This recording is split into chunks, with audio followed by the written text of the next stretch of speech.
Hello students, आज फिर से एक नए वीडियो की शुरुआत हम नए चैप्टर की शुरुआत के साथ कर रहे हैं। चैप्टर हम डिस्कस करेंगे आपका हिस्ट्री का चैप्टर नंबर 4। हिस्ट्री का चैप्टर नंबर हो गया आपका 4। इससे पहले हमने 3 चैप्टर डिस्कस कर लिए थे, उसमें हमने कई चीज़ें, कई इन्फॉर्मेशन सीखी। आज हम बेसिकली ट्राइब्स, डिकूज और विजन ऑफ गोल्डन एज के बारे में सीखेंगे। तो ट्राइब्स के बारे में तो आप अच्छे से जानते होंगे। ट्राइब्स कौन होते हैं, कौन थे, क्या कल्चर था, क्या उनका हैबिटेट था, ये पूरी चीज़ें हम, यदि आपको ठीक से याद होगा तो प्रीवियस क्लास की जो हिस्ट्री की बुक थी उसमें भी एक पूरा चैप्टर था ट्राइब्स के बारे में, ट्राइब्स और नोमैड्स के बारे में। तो ट्राइबल्स के बारे में हालांकि फिर से मैं कुछ बताऊंगा आपको। यहाँ भी मेन जो फोकस होगा वो होगा डिकूज। Who were डिकूज? डिकूज का सिंपल सी बात है, द आउटसाइडर।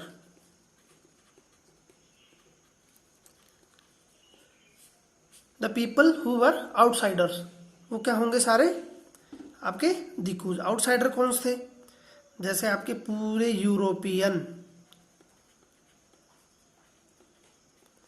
यूरोपियन लोग जो आए थे, जिन्होंने ट्राइबल्स का जो एरिया था, जो कि बेसिकली फॉरेस्ट में रहते हैं, वहाँ उनके एरिया में जो एनक्रोचमेंट किया था, उन्हीं को डिकूज बोला गया है ना। चलो शुरुआत करते हैं। अभी मैंने कुछ टर्मोलॉजी आपको बताई, अब हम शुरुआत करते हैं कहाँ से? बिरसा मुंडा से। किससे? बिरसा। कौन था ये बिरसा? ये बिरसा मुंडा जो थे, पहले इनके बारे में ये पता कर लो। इनका जन्म जो हुआ वो हुआ 1875 में, और 1900 में इनका देहांत हो गया। तो मात्र मुश्किल से 25 साल ही जिए, लेकिन इन 25 सालों में इन्होंने इतना नाम कमाया, या इतनी पॉपुलैरिटी इनको प्राप्त हुई कि आज भी उनकी चर्चा होती है। उसकी चर्चा का सीधा सा एग्जाम्पल ये है कि झारखंड का जो एयरपोर्ट है रांची, उसका नाम भी इनके नाम पर है। चलो वापस आते हैं। बिरसा मुंडा जो थे, उनका जन्म 1875 में हुआ और 1900 में उनका डेथ हुआ। बिरसा मुंडा जो थे वो ट्राइबल फ्रीडम फाइटर थी। अब आपकी समझ में एक चीज आ रही होगी कि ये फ्रीडम की क्या जरूरत पड़ेगी इनको। तो कैसे इनको फ्रीडम की जरूरत पड़ी, वो भी हम सारे एस्पेक्ट इसमें धीरे धीरे डिस्कस करेंगे। फिलहाल बिरसा मुंडा पे वापस आ जाते हैं। बिरसा मुंडा को ट्राइबल्स लोग अपना देवता मानते थे। क्या मानते थे?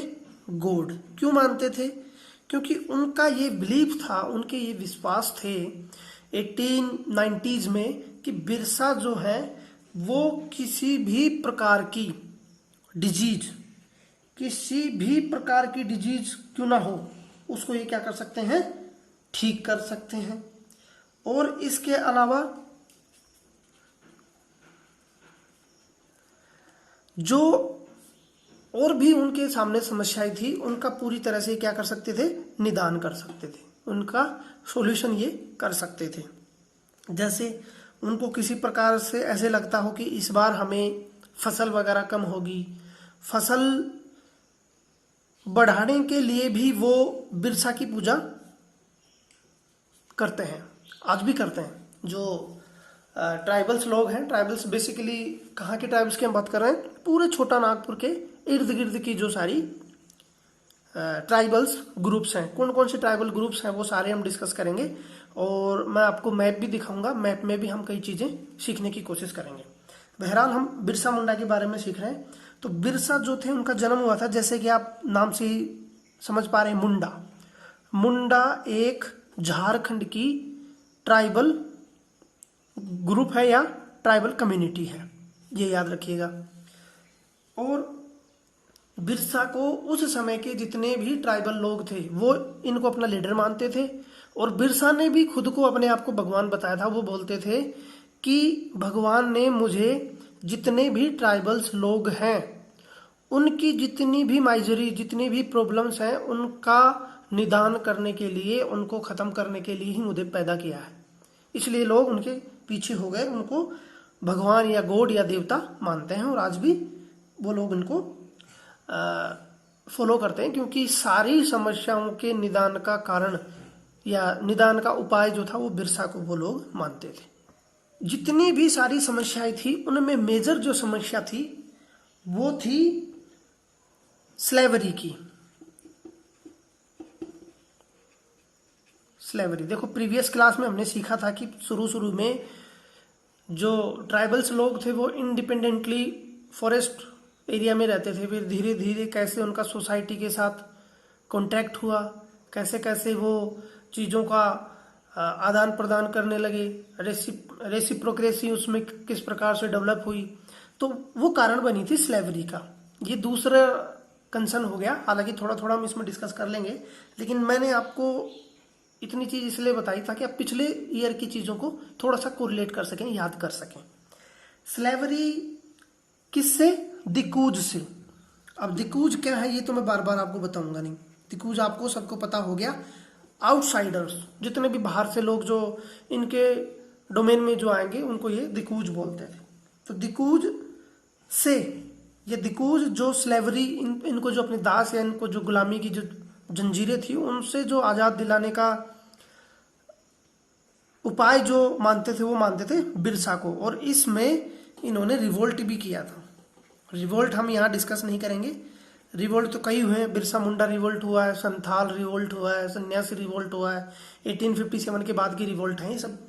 चलो अब एक इंपॉर्टेंट फैक्ट ये कि बिरसा हालांकि मुंडा कम्युनिटी में पैदा हुए या ट्राइबल ग्रुप जो मुंडा है उसमें पैदा हुए, तो ऐसा कतई नहीं है कि सिर्फ बिरसा के फॉलोवर मुंडा कम्युनिटी के लोग ही थे। उनको और भी अदर कम्युनिटी, और भी अदर जो छोटा नागपुर पठार में जो अलग आपकी ट्राइबल ग्रुप्स थे वो भी उनको फॉलो करते थे। For an example Santhal. Santhal ज्यादा सिविलाइज्ड है एज कंपेयर टू मुंडा और गोंड्स वगैरह जितने भी जो है ओरान वगैरह उनसे। और ओरान और इसके अलावा हो एक कम्युनिटी है, हो, खरिया, और भी मेजर कम्युनिटी है, दुनिया भर की कम्युनिटी है। उनके बारे में मैं आपको आगे और बताऊंगा कि कौन कौन से मेजर जो कम्युनिटी या ट्राइबल ग्रुप्स हैं वो पैदा, मतलब उनका कल्चर कहाँ कहाँ प्रिवेल करता है।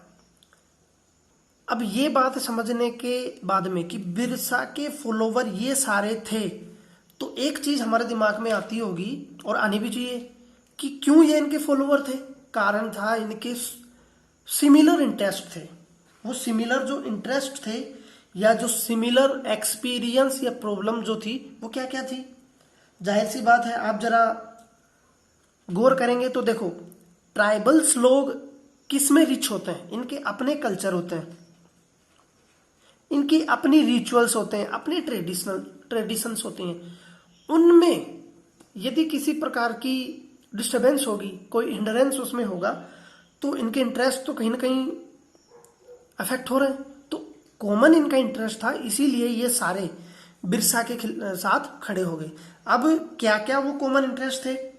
कॉमन इंटरेस्ट ये था कि इनका जो चेंज था, जो चेंजेस थे, किस में चेंजेस? इन्हीं सभी चीजों में, कल्चर, रिचुअल्स और आपके इनकी जो रोजमर्रा की जो चीजें थी उनमें चेंज हो रहा था। किस कारण से? ब्रिटिश रूल के कारण। ब्रिटिश रूल के कारण। अब भैया ब्रिटिश रूल तो पूरे इंडिया को एक्सप्लॉइट कर रहे थे, तो भला ट्राइबल्स को कहां छोड़ते? ट्राइबल्स को एक्सप्लॉइट करने के लिए हालांकि उन्होंने प्लेन्स के जो जमींदार वर्ग थे उन्हीं का सहारा लिया, ये अलग बात है, लेकिन अल्टीमेटली वो मानते किसको थे? ब्रिटिशर्स को। तो ब्रिटिशर से छुटकारा पाने के लिए, क्योंकि संथालों की, ओरान, हो, खरिया, जितनी भी ये पॉपुलेशन थी ट्राइबल्स की, इनके एक ही बात इनके मन में खटकती थी कि हमारे ट्रेडिशन, हमारे कल्चर, हमारे रिचुअल्स को जो है ये ब्रिटिशर्स क्या कर रहे हैं, धीरे धीरे खत्म कर रहे हैं। तो उनको बिरसा क्या मिला, एक लीडर मिला और उसी की वो पूजा करने लग गए। पिछले क्लास के दौरान हमने सीखा था कि ट्राइबल्स का अपना कोई रिलीजन नहीं होता है, सॉरी अपना तो रिलीजन होता है उनका, लेकिन वो ना तो हिंदू रिलीजन से अपना सरोकार रखते हैं और ना ही आपके मुस्लिम या कोई और धर्म से। उनका अपना ही एक रिलीजन होता है, उसी में मैंने बताया ना उनका खुद का कल्चर, खुद का ट्रेडिशन, खुद की सारी चीजें हैं। वो हिंदू धर्म में प्रैक्टिस की जाने वाली किसी भी प्रकार की कोई रिचुअल्स को वो फॉलो नहीं करते थे। ऐसे ही मुस्लिम कम्युनिटी में भी या अदर जो हमारे यहाँ रिलीजन हुए जैसे बौद्ध, जैन, इनसे भी वो दूर दूर से संबंध नहीं रखते थे। हालांकि धीरे धीरे जैसे जैसे इनका कॉन्ट्रैक्ट प्लेन्स के एरिया के लोगों से हुआ तो धीरे धीरे उन्होंने कुछ चीजें एक्वायर की और कुछ चेंजेस भी उनमें आए। ये पूरी चीजें हमने प्रीवियस क्लास में अच्छे से सीखी थी। फिलहाल हमारा यहाँ कंटेक्स्ट ये नहीं है, अभी हम ट्राइबल्स और दिकूज के बारे में यहाँ पूरी तरह डिस्कस करने वाले हैं। अब फिर से कुछ चीजें मैं जो अब आपको बताने जा रहा हूँ उसमें से कुछ चीजें जो अभी तक मैंने बताई उसका रिवीजन होगा। देखो बात, क्योंकि हमारा फोकस ट्राइबल्स पे है तो ट्राइबल्स के बारे में पूरा पता होना चाहिए। देखो ट्राइबल सोसाइटी जो है उनके अपने कस्टम, रिचुअल्स और ट्रेडिशंस ये होती हैं, ये आपको बार बार बताने की जरूरत नहीं है। बाकी जो अदर सोसाइटी जो थी हमारी इसमें हिंदू धर्म में, तो उस समय या सोसाइटी जो थी उनमें एक कास्ट सिस्टम हुआ करता था। कास्ट सिस्टम के बारे में आप अच्छे से जानते हैं कि किस तरह से कास्टों को वर्गीकृत किया गया था, या क्लासिफिकेशन ऑफ कास्ट सिस्टम आप अच्छे से उसके बारे में जानते हैं। चारों जो वर्ग थे उसके बारे में भी आप जानते हैं। तो ये जो कास्ट सिस्टम था ये बेसिकली इंट्रोड्यूस किया गया था ब्राह्मणाज के द्वारा। ब्राह्मण लोग जो थे उनके द्वारा ये इंट्रोड्यूस किया गया था। सोसाइटी को किस तरह से चलाना है, सोसाइटी के रूल रेगुलेशन बनाने का पूरा दायित्व इनके पास हुआ करता था। क्यों? क्योंकि ये नॉलेज में दक्ष होते थे, प्रोमिनेंट होते थे और इनकी सोसाइटी में चलती थी। क्योंकि जो उस समय, क्योंकि किसी प्रकार की डेमोक्रेसी नहीं थी, जो राजा होता था उसके जो दरबारी होते थे, उनके जो एडवाइजर्स होते थे वो ज्यादातर क्या होते थे, ब्राह्मण्स। क्योंकि इनको वेदों का सबसे ज्यादा नॉलेज हुआ करता था, तो इनके बताए हुए रूल रेगुलेशन सोसाइटी में चलते थे। लेकिन क्योंकि ट्राइबल्स तो सोसाइटी के पार्ट थे ही नहीं, वो तो फॉरेस्ट में रहते थे, तो उनपे ये सब चीजें लागू नहीं होती थी। बेसिकली हम बात करें तो सोशल डिवीजन जो था वो वहां नहीं था। अब सोशल डिवीजन से आप क्या समझ रहे हैं कि सोसाइटी को जाति, धर्म, वर्ग, क्लास के आधार पर बांटना ही सोसाइटी का डिवीजन है, सोशल डिवीजन। लेकिन उनमें ये सब नहीं था। और जितने भी ट्राइबल्स ग्रुप होते थे उनके कॉमन इंटरेस्ट होते थे, कॉमन इंटरेस्ट इनके होते थे। अब इसका मतलब ये भी नहीं हुआ कि वहां सोशल डिवीजन मैंने बोल दिया तो बिल्कुल भी वहां जो हायरार्की है वो बराबर होगी, ऐसा नहीं होता था। वहां भी कुछ लोग जो कि चीफ होते थे, जिनके पास ज्यादा लैंड होती थी, यानी ज्यादा एक्टिविटी जो काम नहीं करते थे करवाते थे, वो चीफ हो गए। कुछ इनके फॉलोअर हो जाते थे। तो ऐसा तो उनमें देखने को मिलता था, लेकिन ऐसा नहीं है कि कास्ट, धर्म, जाति के आधार पर उनमें डिवीजन था। तो इतना फर्क जरूर उनमें देखने को मिलता था, हमारी जो मेन सोसाइटी जो कि प्लेन्स एरिया में रहती थी उनमें और इनमें। तो ट्राइबल्स के बारे में काफी कुछ आपने सीख लिया।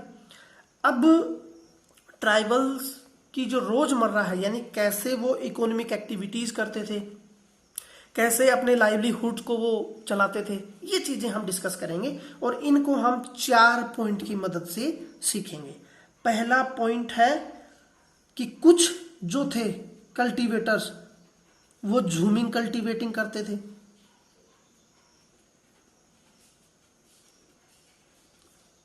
ठीक हो गया।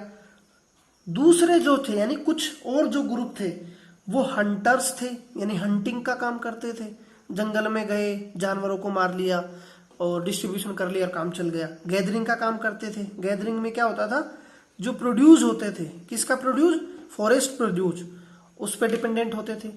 तीसरा आपका हो गया एनिमल्स की रियरिंग करते थे और हेडिंग करते थे, हेडेड एनिमल्स। अलग अलग हम इनको सीखेंगे, फिलहाल मैं आपको एक क्लासिफाइड वे में बता रहा हूं ताकि आप लोग इसको अलग इसी प्रकार से लिख पाए। कुछ इनमें क्या हुआ करते थे, सेटल्ड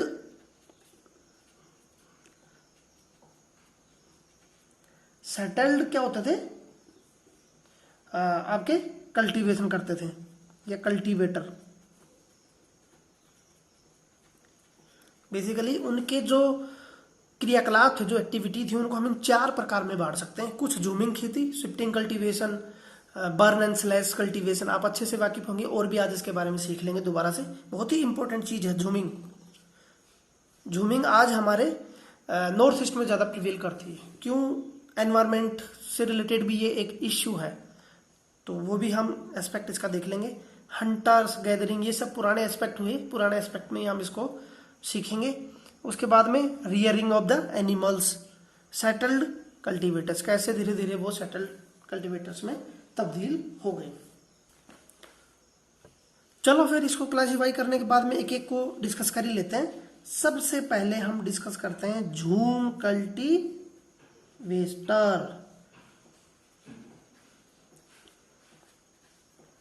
अब झूम कल्टीवेटर को तो बाद में सीखेंगे, पहले आपको झूम कल्टीवेशन सीखना है कि झूम क्या है। झूम एक एग्रीकल्चर की प्रणाली है, एक सिस्टम है, एक प्रकार है, एक टाइप है झूम, जो बेसिकली किया जाता है कहां, फॉरेस्ट एरिया में या फिर ऐसे एरिया में जहां बहुत ज्यादा लैंड और जंगल अवेलेबल हो। मींस ये कहां किया जा सकता है, available more land and forest area. तो अब इससे एक चीज आपके दिमाग में हो जानी चाहिए कि प्लेन्स एरिया में ये झूमिंग जो खेती है ये नहीं हो सकती। ये तो क्लियर हो ही गया होगा, इसमें कुछ समझाने की कोई बात है ही नहीं।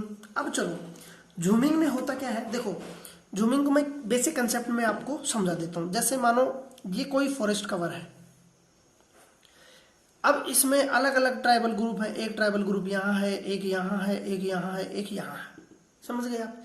अब ये क्या करेंगे, ये ट्राइबल ग्रुप जो है इनमें से कुछ लोग, यहाँ खूब घना जंगल है, सघन कॉम्पैक्ट फॉरेस्ट कवर है, तो ये लोग क्या करेंगे, इसका कुछ एरिया जहां पर ये जंगल जो है वो भी बहुत घना है, इतना घना कि ऊपर से सूर्य की किरण भी सीधी लैंड पे नहीं पड़ पाती। तो क्या करेंगे ये लोग, इसको साफ करेंगे। साफ करने के लिए सबसे पहले क्या करेंगे, पेड़ों की कटाई करेंगे।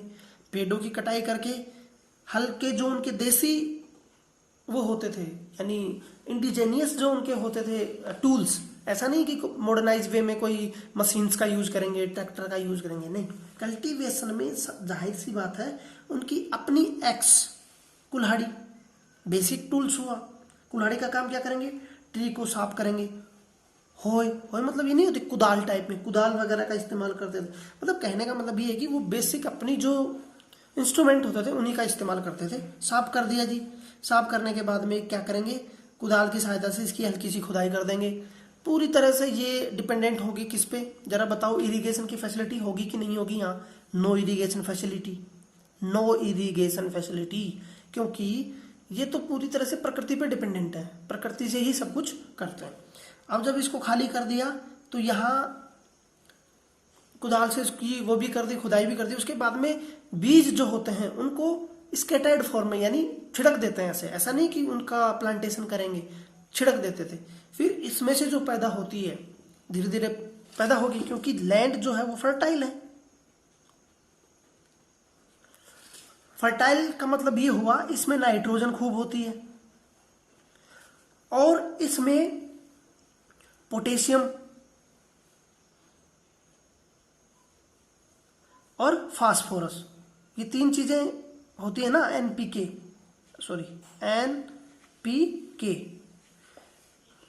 जमीन की पैदावार या एग्रीकल्चरल एक्टिविटी करने के लिए 3 चीजें बेसिक होती हैं, नाइट्रोजन, फास्फोरस और पोटेशियम। तो पोटास को ये क्या करते थे, यहाँ कुछ जो इंडिजेनियस बुशेज होती थी या झाड़ियां होती थी उनको उगा देते थे, जिससे कि फर्टिलिटी में क्या बढ़े, पोटास बढ़ाने के लिए वो क्या करते थे, यहाँ छोटी छोटी कुछ लोकल झाड़ियां उगने देते थे, जिससे क्या बढ़ता था, फर्टिलिटी बढ़ती थी। फर्टिलिटी में क्या, पोटास की मात्रा ज्यादा हो जाती थी।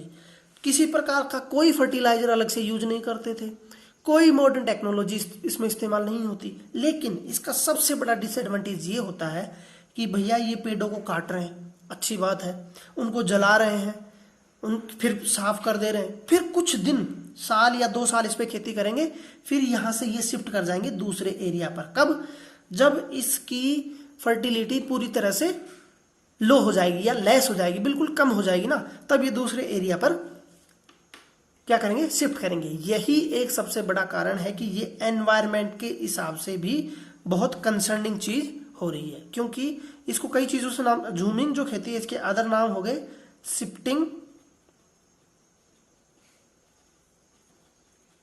कल्टीवेशन। अब क्यों शिफ्टिंग कल्टीवेशन बोला जाता है आपको बताने की जरूरत ही नहीं है, क्योंकि आप समझ गए होंगे। दूसरा स्लैश एंड बर्न, दहन और कर्तन खेती। दहन और कर्तन खेती, काटते हैं जलाते हैं, तो दहन और कर्तन खेती इसको बोला जाता है। तो ये बेसिकली मैंने आपको बताया पूरी स्लैश झूम खेती क्या है, इसके सारे कंसर्न, सारे एडवांटेज भी आपको पता लग गया होगा कि किसी प्रकार की ज्यादा कैपिटल की जरूरत नहीं पड़ेगी, अपना गुजर बसर इसमें हो जाएगा, इसमें इतना प्रोड्यूस नहीं होगा कि आप बाहर मार्केट में बेचें, महज इतना ही पैदा कर सकते हैं कि अपनी परिवार की दैनिक आवश्यकताओं को पूरा किया जा सके। अब इसी से रिलेटेड एक चीज और कि ये खेती होगी कहाँ, मैंने आपको पहले बताया फॉरेस्ट एरिया होना चाहिए, दूसरा हिली टेरेन होना चाहिए, पहाड़ों में बहुत होती है, फॉरेस्ट कवर होना चाहिए, हिली रीजन होना चाहिए। अब हमारे इंडिया में कहाँ होती है ये नॉर्थ ईस्ट की, देखो हमारे नॉर्थ ईस्ट में सबसे बड़ी समस्या है झूमिंग खेती। इस पे रोक लगाने के लिए सरकार बहुत एफर्ट्स कर रही है, तो पूरा नॉर्थ ईस्ट जो है हमारा नॉर्थ ईस्ट, वहां ये झूमिंग खेती प्रैक्टिस की जाती है। उसके अलावा अब नॉर्थ ईस्ट के रीजन देखने के साथ साथ हम वहां की कुछ ट्राइबल्स ग्रुप भी देखेंगे। दूसरी, वर्ल्ड में सबसे फेमस जो जगह है, अब आपके दिमाग में आ रहा होगा कि आप थोड़ा सोचिए, फॉरेस्ट कवर सबसे ज्यादा कहाँ है, बायोडाइवर्सिटी सबसे ज्यादा कहाँ है, that is Amazon forest. Amazon forest कहाँ है, अमेजन फॉरेस्ट आपने पिछले क्लास में अच्छे से सीखा था, ब्राजील में,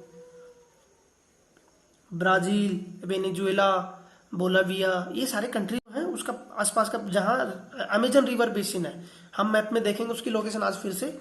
यहाँ एक फेमस ट्राइबल ग्रुप है, उसका नाम आपको याद होना चाहिए, फेमस, जो कि ये सारी प्रैक्टिस करती है, जो कि हमारे यहाँ कुछ ट्राइबल ग्रुप करते हैं।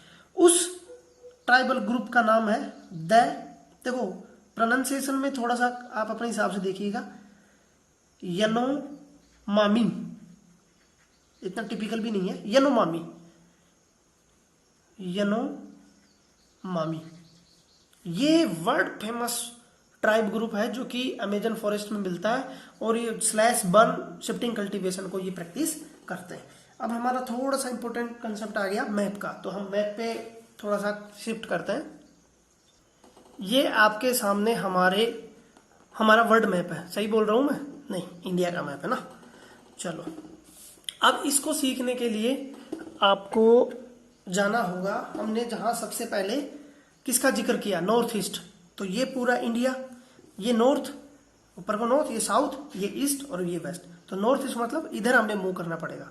तो यहां से आप देखो सेंट्रल से, तो ये पूरा नॉर्थ ईस्ट रीजन, मैं आपको पॉलिटिकल मैप दिखाता हूँ ना, ये रहा, ये पूरा एरिया नॉर्थ ईस्ट आपका रीजन है। देखो इसमें सारे स्टेट्स के नाम आपको अच्छे से याद, पिछले साल तो थे, अभी पता नहीं आपका क्या स्तर है, ऐसा नहीं है लॉकडाउन में कभी सारी चीजें प्रैक्टिस करना छोड़ दो।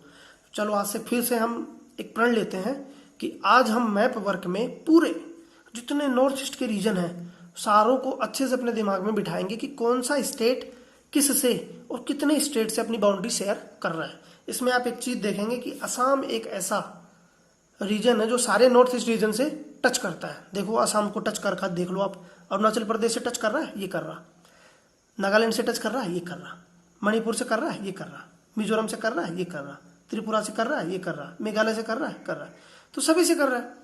तो एक चीज, एक फैक्टर तो ये आपको दिमाग में आज बैठ गया। चलो अभी हम फिलहाल वो डिस्कस करते हैं। नॉर्थ ईस्ट का रीजन जो है, ये देखो ये पूरा हिमालय का रीजन है, हिमालय है ये पूरा, यूं अराकान योमायू यहाँ से घूम जाता है। ये देखो अपर हिमालय, मिडिल हिमालय, लोअर हिमालय, तो ये हिमालय इधर ईस्टर्न की तरफ आते आते क्या होगी, इसकी जो ऊंचाई है, हाइट है, वो कम होती चली जाती है। और लास्ट में आते आते यहाँ अरुणाचल प्रदेश की तरफ से, जहाँ से हमने ब्रह्मपुत्र रिवर के बारे में सीखा था, यहाँ से ये ब्रह्मपुत्र अपना एक बहुत तगड़ा गार्ज बनाती है दिहांग के निकट, हमने डिस्कस किया था, और भी आगे डिस्कस करेंगे, ऐसा कुछ नहीं है। तो ये सारे जो एरिया है ये बहुत ही,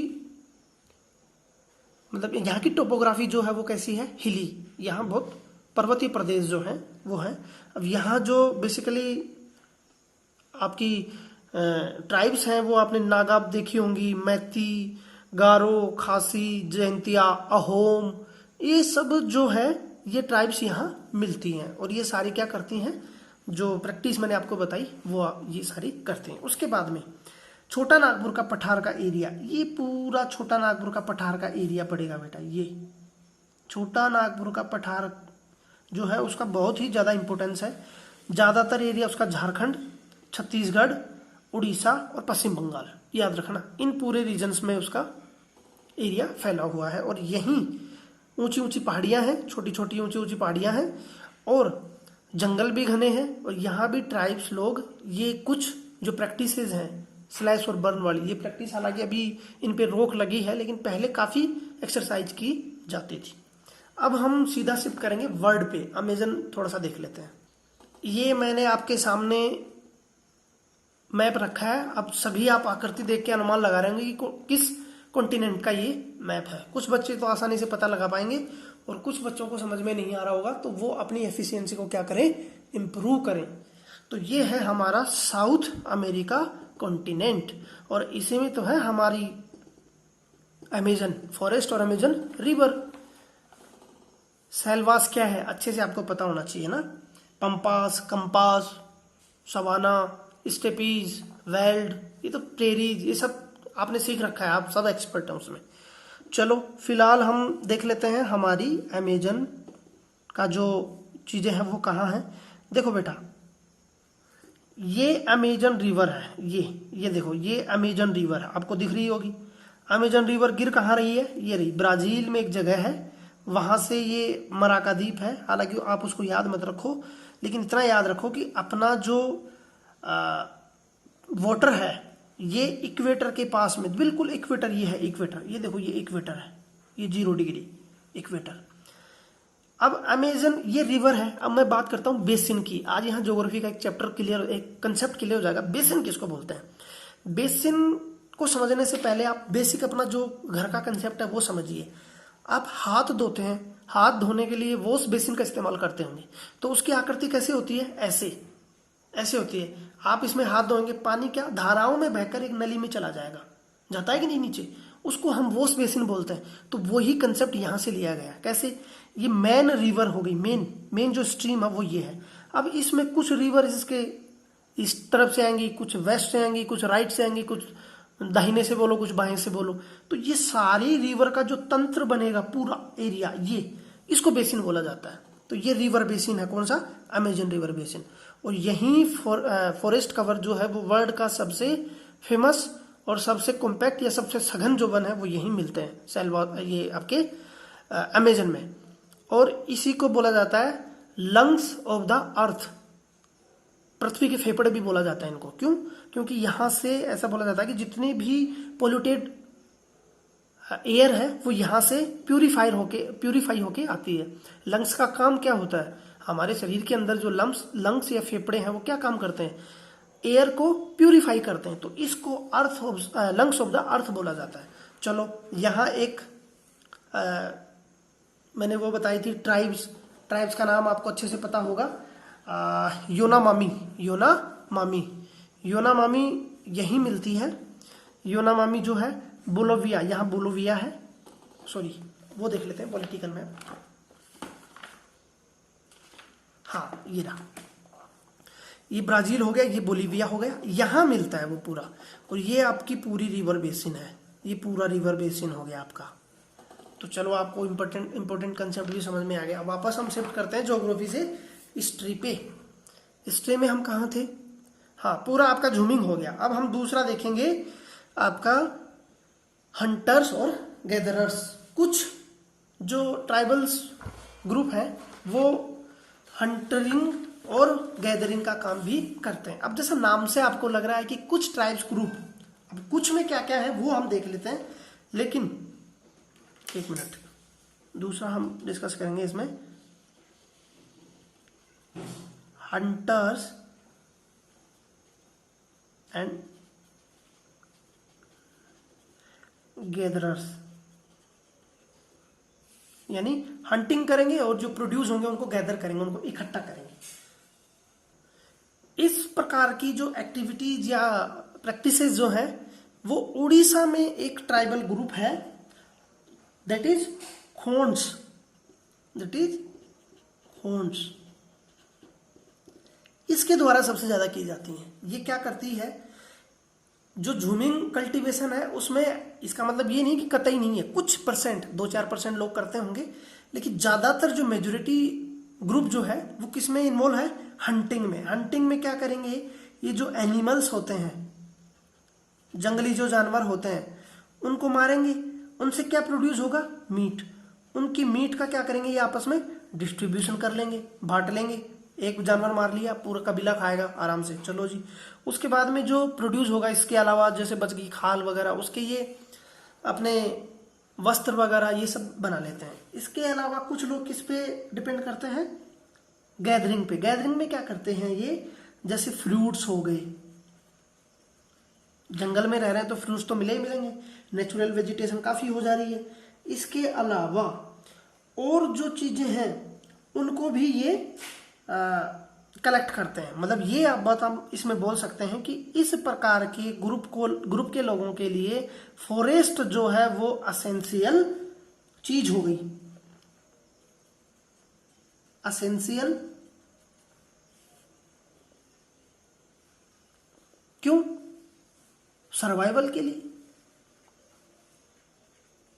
चलो जी, सर्वाइवल के लिए असेंशियल चीज इनकी आपकी समझ में आ गई।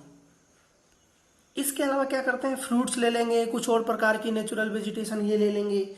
इसके अलावा ये क्या करते हैं, अपना जो फूड वगैरह जो है वो बेसिकली जो तैयार करते हैं, बनाते हैं, उसको वो पकाते भी हैं।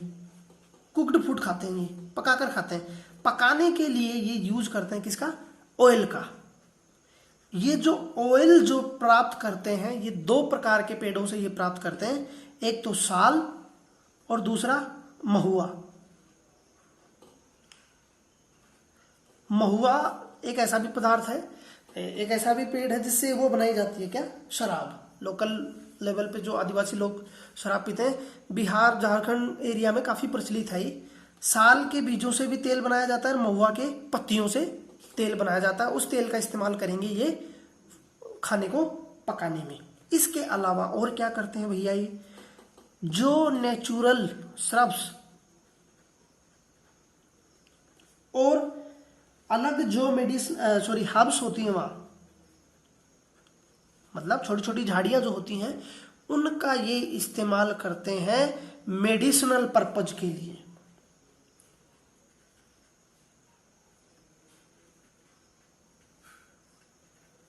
मेडिसिनल पर्पज के लिए, यानी ये जो झाड़ियां होती हैं, नेचुरल जड़ी बूटियां जो होती हैं, उनसे मेडिसिनल चीजें भी बनाई जाती हैं। अब एक इंपॉर्टेंट फैक्ट, हम दूसरा इसका एस्पेक्ट जो है वो हम डिस्कस करने जा रहे हैं। इन्हीं जंगलों में एक लोकल चीज मिलती है, दैट इज कुसुम। आपको विजिबल है या नहीं है? हाँ विजिबल होगा। कुसुम। कुसुम प्रोड्यूस कहाँ होता है? जंगल एरिया में। अब इस कुसुम की जरूरत पड़ती है प्लेन एरिया में भी।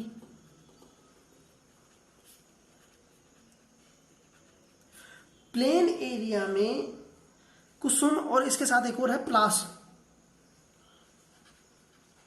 प्लास के पौधे होते हैं, इनके फूल होते हैं, प्लास के फूल, कुसुम और प्लास के फूल होते हैं। इनकी जरूरत पड़ती है प्लेन एरिया में। किस लिए? देखो आपने सुना होगा लेदर इंडस्ट्री हमारे यहाँ प्लेन एरिया में खूब है, चमड़ा उद्योग, ये ज्योग्राफी का चैप्टर है, बाद में देखेंगे। लेदर के बाद में क्लॉथ इंडस्ट्री,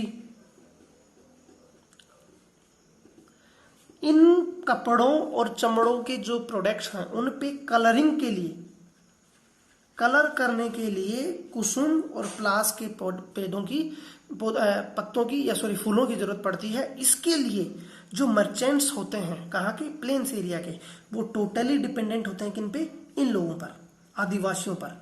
और ये आदिवासी बदले में इनसे क्या लेंगे? अपनी जरूरत का सामान। अब इनकी जरूरत का सामान क्या होगा? देखो वो ना तो राइस इतने उगा पाएंगे, ना इतनी पल्सेज वो उगा पाएंगे। हालांकि आदिवासी पल्सेज वगैरह कम खाते हैं क्योंकि ये अपने प्रोटीन की जो जरूरत है वो जंगली जानवरों के मीट से पूरी करते हैं। फिर भी और भी कई ऐसे सामान हैं जो इनको धीरे धीरे आवश्यकता महसूस होने लगी जब सोसाइटी के टच में आए, तो ये पूरी जरूरतें कितने पूरा करते थे? इनके बदले में। ये सिर्फ एग्जाम्पल हुआ, ऐसे हजारों प्रोडक्ट हैं जो जिनकी जरूरत प्लेन एरिया में पड़ती है और वो पैदा होते हैं फॉरेस्ट कवर में। सेम वैसी चीज प्लेन एरिया में पैदा होती है जिनकी जरूरत पड़ती है किसको? आदिवासियों की। तो ये आदान प्रदान हुआ, एक्सचेंज का काम आ गया। एक्सचेंज होगा तो ये सोसाइटी के टच में आएंगे, सोसाइटी के टच में आएंगे तो इनका एक्सप्लॉयटेशन होगा, वो अलग चीज है, बाद में डिस्कस करेंगे। बाद में क्या, इसको पूरा कर ही देते हैं। एक्सचेंज का दौर आया, चलो जी। एक्सचेंज में हुआ क्या कि कुछ जो फॉरेस्ट प्रोडक्ट हैं वो प्लेन एरिया के लोग लेंगे, प्लेन एरिया की चीजों को ये लेंगे। यानी इससे क्या समझे आप कि यहाँ की जरूरतें ये लोग पूरा कर रहे हैं, इधर की जरूरतें ये पूरा कर रहे हैं। अब देखो धीरे धीरे होता कैसे, चेंज कैसे होता है? चेंज ऐसे होता है कि धीरे धीरे जब अंग्रेजों का पूरी तरह से वर्चस्व हुआ, उससे पहले होता क्या था कि कम लैंड की जरूरत पड़ती थी, इकोनॉमिक एक्टिविटीज या एग्रीकल्चरल एक्टिविटी कम होती थी। लेकिन जैसे जैसे अंग्रेज आए, आपने पढ़ा है कि अंग्रेज धीरे धीरे आए और उन्होंने ज्यादा से ज्यादा एरिया पर अपना एरिया मतलब अपना डोमिनेंस स्थापित कर दिया और एग्रीकल्चरल एक्टिविटी को प्रमोट करने लगे। क्यों? उसमें आपने सीखा था कॉटन को उन्होंने प्रमोट किया, नील को उन्होंने प्रमोट किया, और भी सारी जो प्लांटेशन एक्टिविटीज थी जैसे टी, कॉफी, शुगर केन वगैरह को उन्होंने प्रमोट किया। तो अब जब आप ज्यादा चीजों को प्रमोट करेंगे तो जाहिर सी बात है कि जैसे ये इंडिया था, इंडिया के इस एरिया पर या मिडिल एरिया में जो जहाँ लोग एक्सेस नहीं कर पाते थे वहाँ एग्रीकल्चरल एक्टिविटी नहीं होती थी। यहाँ रहते थे आपके आदिवासी लोग, इस एरिया में नॉर्थ ईस्ट में आप जाएंगे तो इसमें रहते थे आपके और भी आदिवासी लोग। अब धीरे धीरे हुआ क्या कि ये तो ज़्यादा स्वार्थी हो गए कि हम ज़्यादा से ज़्यादा एरिया पर और एक्सप्लॉयटेशन करें। तो जमींदार और किसान जो पीजेंट्री वर्ग था उनको जिम्मा दे दिया किसान, इन्होंने अंग्रेजों ने बोला भैया आप जाओ, ये पूरा एरिया हम आपको, बंदोबस्त आपने पढ़े ही थे सारे सेटलमेंट जैसे परमानेंट सेटलमेंट, इस्तमरारी, महलवारी। तो इसके तहत हुआ क्या कि ज्यादा से ज्यादा लोगों के मन में लालच आ गया और उन्होंने जंगलों को काटना शुरू कर दिया।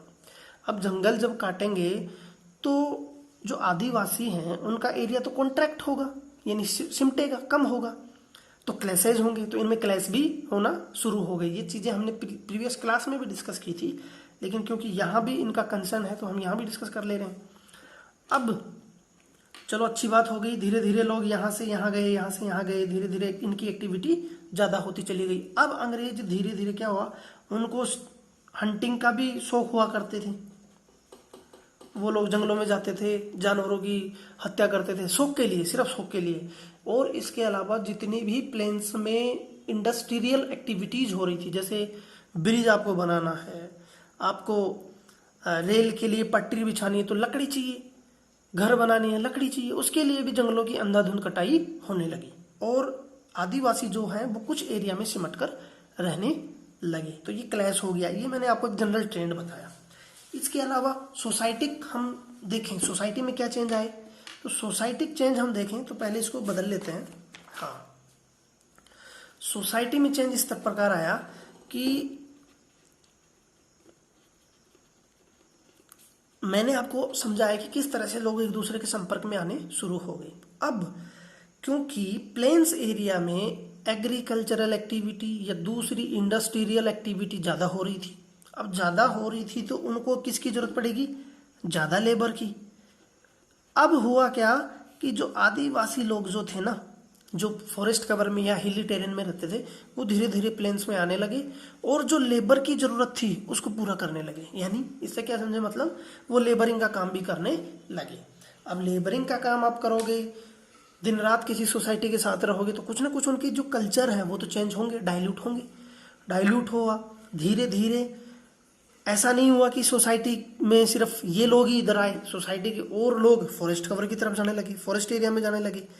वहाँ का जो कल्चर जो था उसको बदलने लगे। इस कल्चर में उन्होंने क्या बदला, एक नया कंसेप्ट आ गया मनी लैंडर का। मनी लैंडर, जमींदार, सेठ, साहूकार, ये सारी चीजें वहां में धीरे धीरे आने लगी। और इसके अलावा मनी लैंडर्स का कंसेप्ट क्यों आया? क्योंकि लोग धीरे धीरे, ये जो सोसाइटी के प्लेन्स एरिया के लोग थे ये ज्यादा चालाक थे।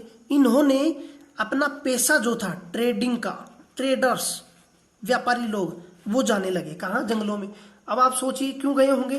क्योंकि वो जाएंगे जंगलों में, फॉरेस्ट में, फॉरेस्ट प्रोड्यूस जो होगा उसको कलेक्ट करेंगे।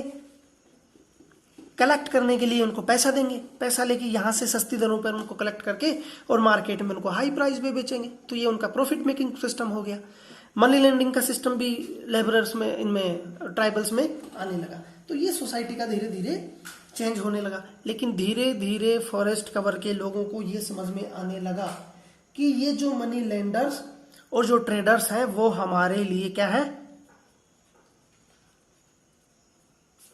एविल, ये बुराई है, ये हमारे सारे दुखों का कारण है। इनके कारण जो हमारी रिच ट्रेडिशंस, कल्चर और रिचुअल्स हैं वो पूरी तरह से क्या हो गई? लॉस्ट हो गई। तो इन्होंने धीरे धीरे बाद में हालांकि इन चीजों को समझना प्रारंभ किया। तो ये कई चीजें मैंने आपको इसमें बताई। अब एक दूसरा एस्पेक्ट थोड़ा सा हम इसमें टॉपिक में डिस्कस करेंगे। कुछ जो ट्राइब ग्रुप थे, कुछ ट्राइबल्स जो ग्रुप थे वो कैसे थे? अपनी डिग्निटी को लेकर बहुत ही कंसर्न थे। जैसे सेंट्रल इंडिया में एक ट्राइब ग्रुप है बेगाज, BAIGAS। ये मूलतः मिलती है आपके MP, आपके झारखंड, आपके छत्तीसगढ़ और यूपी। यहां ये ट्राइब मिलती है, सबसे ज्यादा मिलती है MP में। अब इन लोगों का एक अलग ही स्टैंड था। ये लोग क्या मानते थे कि जो लेबर का काम करना है ना, ये इनकी डिग्निटी के खिलाफ मानते थे। ट्राइब्स लोगों की जो डिग्निटी थी उस पर वो बिल्कुल भी कॉम्प्रोमाइज नहीं करते थे। मतलब डिग्निटी का इश्यू जो था वो उनके लिए सबसे ऊपर था। अब डिग्निटी से आप क्या समझे? मतलब किसी प्लेन्स एरिया में जाकर, किसी भी इंडस्ट्रियल या एग्रीकल्चरल एक्टिविटी में जाकर लेबरिंग का काम करना, मजदूरी का काम करना इनकी डिग्निटी के खिलाफ था। इसलिए ये टोटली किस पे डिपेंड करते थे? अपने हंटिंग पे, और जो प्रोड्यूस होते थे, रेजिड्यूज होते थे, फॉरेस्ट रेजिड्यूज, उन पे डिपेंड करते थे। तो ये हमने कई चीजें इसमें सीखी। अब अगला हमारा तीसरा होगा, क्योंकि इसमें ज्यादा ही हमने डिस्कस कर लिया। तीसरा होगा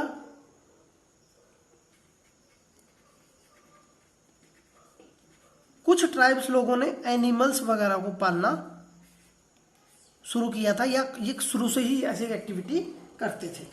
अब इनमें देखो, पिछले साल भी हमने कुछ आपको याद है या नहीं है, मैं आपको रिवाइज करवा दे रहा हूं। पिछले साल हमने ट्राइब्स सीखी थी, जिसमें कुछ ट्राइब्स के नाम मैं आपको बता रहा हूं, आप जरा याद कीजिएगा। खोकर कहाँ के थे? पूरे वेस्टर्न, अपने जो पंजाब वाला एरिया था, खोकर वहां हुआ करते थे। इसके अलावा एक और थी घकर भी थे। और इसके अलावा हमने अहोम डिस्कस किया था, अहोम, गोंड, और गदीज। गदीज तो इस बार भी है आपके। गदीज मुझे आप जरा बताइए कहाँ की ट्राइब्स है। गदीज है कुल्लू मनाली यानी हिमाचल प्रदेश की ट्राइब्स है। और इसका बेसिक जो फंडा है या बेसिक जो काम है वो है आपका भेड़ पालन करना यानी एनिमल्स को रियर करना। तो यही तो हम सीख रहे हैं कि ऐसी कौन कौन सी वो आपकी ट्राइबल ग्रुप्स हैं जो एनिमल रियरिंग का काम करती हैं। तो उनमें आपके गदीज थे। इसके अलावा वन गुजर। वन गुजर कहाँ आपके वन गुजर ज्यादा मिलते हैं आपके राजस्थान और आपके गुजरात में। और बकरवाल लोग मिलते हैं आपके जम्मू कश्मीर में। इसके अलावा भोटिया ज्यादातर लोग मिलते हैं ये नेपाल के बॉर्डर पर उत्तराखंड में। तो ये कुछ एग्जाम्पल्स हैं। और ये जो गदीज और वन गुजर हैं ये आपके जम्मू कश्मीर में भी मिलते हैं। गुजर बकरवाल जो कि ट्राइब्स और नोमैड्स हैं जो क्या करते हैं सीजन के हिसाब से वो करते हैं। बंजारा भी आप इनमें जोड़ सकते हैं। बंजारा तो वैसे कहाँ कहाँ मिलते हैं, बंजारा आपके महाराष्ट्र, मध्य प्रदेश, आंध्र प्रदेश, राजस्थान, यहाँ बंजारा मिलते हैं। तो ये सारे ट्राइब्स ग्रुप हैं। इनका काम क्या होता है, ये सीजनल बेस पे काम करते हैं, सीजन स्पेसिफिक। जैसे गर्मी के दिनों में, प्लेन एरिया की मैं बात कर रहा हूँ, गर्मी के दिनों में क्या करेंगे, जो रेतीले एरिया होते हैं वहां से ये मूव करते हैं अपने पूरे एनिमल के जो झुंड होता है, हर्ड होता है, इनके साथ ये मूव करते हैं किधर, जहां अच्छी खासी पानी की मात्रा या इरिगेशन फैसिलिटी होती है वहां ये मूव करते हैं। और वहां अपने जानवरों को कुछ महीने तक माइग्रेशन के दौरान उनको चराते हैं और फिर वापस अपने बारिश के दिनों में वापस वहीं अपने प्लेस पे आ जाते हैं। वहीं आप बात करें हिली टेरेन पे, हिली टेरेन की हम बात करें, जैसे ये आपका आप इसकी बात करते हैं आपके जम्मू कश्मीर की। जम्मू कश्मीर में गुज्जर बकरवाल क्या करेंगे, जो आइस लाइन जो है, आइस लाइन, अब आइस लाइन एक मेरे को समझाना पड़ेगा, यहाँ नया कंसेप्ट आ गया, चलो मैं जल्दी आपको बता दे रहा हूँ। आइस लाइन का कंसेप्ट क्या होता है, देखो सर्दियों के दिनों में जब हमारा जो सन है वो नॉर्दर्न हेमिस्फेयर में होगा और हमारे यहाँ सर्दी होगी, होती कब है सर्दी, नवंबर दिसंबर जनवरी फरवरी में। उस समय होगा क्या कि पानी जो है वो कम टेम्परेचर पे वो जल्दी जम जाएगा। इससे होगा क्या, आइस लाइन जो है वो नीचे आ जाती है। मैं बहुत जल्दी कंसेप्ट में बता रहा हूँ, ये आइस लाइन बहुत बड़ा कंसेप्ट है, मैं आपको समराइज वे में और प्रेसाइज वे में आपको मैं बता रहा हूँ।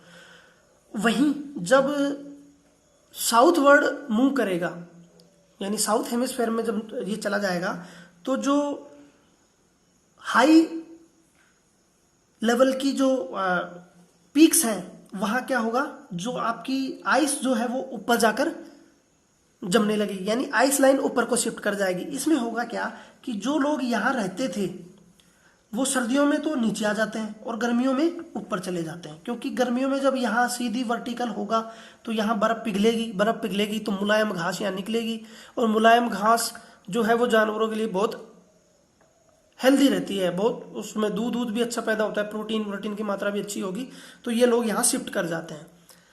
तो इसको बोला जाता है, जैसे इन घास के मैदानों को बोला जाता है बुग्याल, पयाल, अलग अलग इनके नाम हैं। बर्ग, जैसे बुग्याल बोला जाता है उत्तराखंड में, बर्ग बोला जाता है आपके जम्मू कश्मीर एरिया में। बर्ग, गुलमर्ग, ये अलग अच्छी चीजें होती हैं, गुलमर्ग वगैरह देखने की चीजें हैं। चलो फिलहाल ये चीजें आपको समझ में आ गई। तो सीजन पे थे हम, सीजन के हिसाब से ही मूव करते हैं, तो सीजनली चीजें आपको समझ में आ गई होंगी। अब हम आगे पढ़ेंगे अगली चीज में। हालांकि ये जो सीजन स्पेसिफिक चीजें हैं ना, ये आपकी ज्योग्राफी में अगले साल 9th क्लास में हम आपको दोबारा से पढ़ाएंगे। अब अगला जो ग्रुप है, अगला जो टॉपिक है हमारा चौथा, दैट इज सेटल्ड कल्टीवेशन।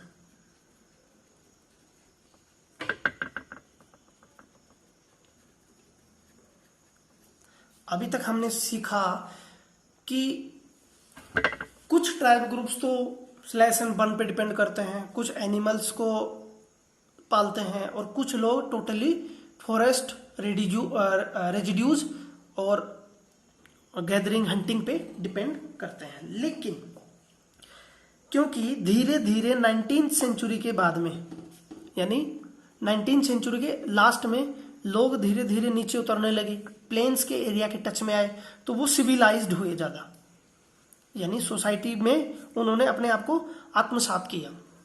कुछ लोगों ने धार्मिक एक्टिविटी को भी अपनाया, धर्म के हिसाब से भी अपने ग्रुप में, यानी जो कल्चरली था वो डाइवर्ट हुए। कल्चरली और रिलीजियस डाइवर्सन के साथ साथ वो इकोनॉमिकली भी डाइवर्ट हुए।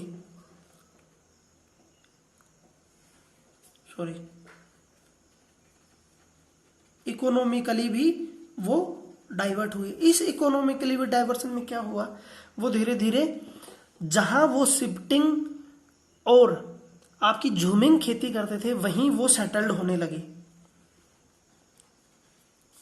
और इनका ये मानना था, जैसे इनमें क्लान सिस्टम होता था, क्लान मतलब वंश, कि ये मेरे वंश का, ये उस वंश का, तो क्लान से आप इनको आइडेंटिफाई कर सकते हैं। जैसे मुंडाज का अलग क्लान्स हो गया, संथाल का अलग क्लान हो गया, गोंड का अलग क्लान हो गया।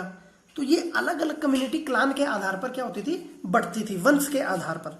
तो क्लान सिस्टम क्यों चला, जैसे मानो पर्टिकुलर कोई मुंडा क्लान के लोग नीचे आए, उन्होंने जंगलों को काट कर वो बहुत बड़ा एरिया अपने आधिपत्य में ले लिया, तो ये जमीन फिर उनको राइट्स में मिल गई कि इन पे एग्रीकल्चरल एक्टिविटी करने का पूरा अधिकार इनका होगा। धीरे धीरे संथालों ने भी ये प्रैक्टिस की, गोंड्स ने भी की, और भी अलग अलग जो कम्युनिटी थी उन्होंने ये प्रैक्टिस की। ऐसे लोग जो सेटल्ड कम्युनिटी या सेटल्ड कल्टीवेटर थे, उनको अंग्रेजों ने बोला था वेल सिविलाइज्ड,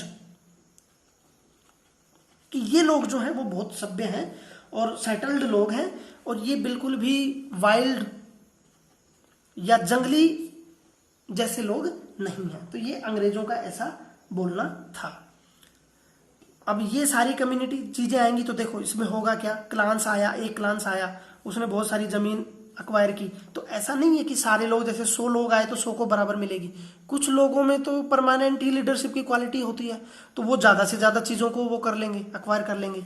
तो इनको बोला गया चीफ, ये चीफ बन गए, बाकी छोटे छोटे कल्टीवेटर बन गए। तो ये सिस्टम तो सोसाइटी, क्योंकि सोसाइटी से इन्होंने सीखा था, सोसाइटी ने ही इनको सिखाया, तो ये चीजें इनमें भी आ गई।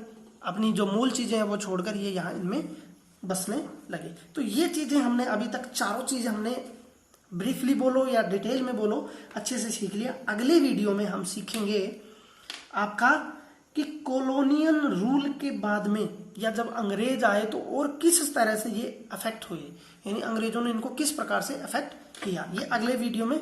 अभी इस वीडियो में बस इतना ही। आप अच्छे से इन वीडियोस को देखें, समझें, मैं प्रैक्टिस करें। कोई डाउट हो तो आप मुझे कॉल करें, मैसेज करें और व्हाट्सएप करें। Thank you very much.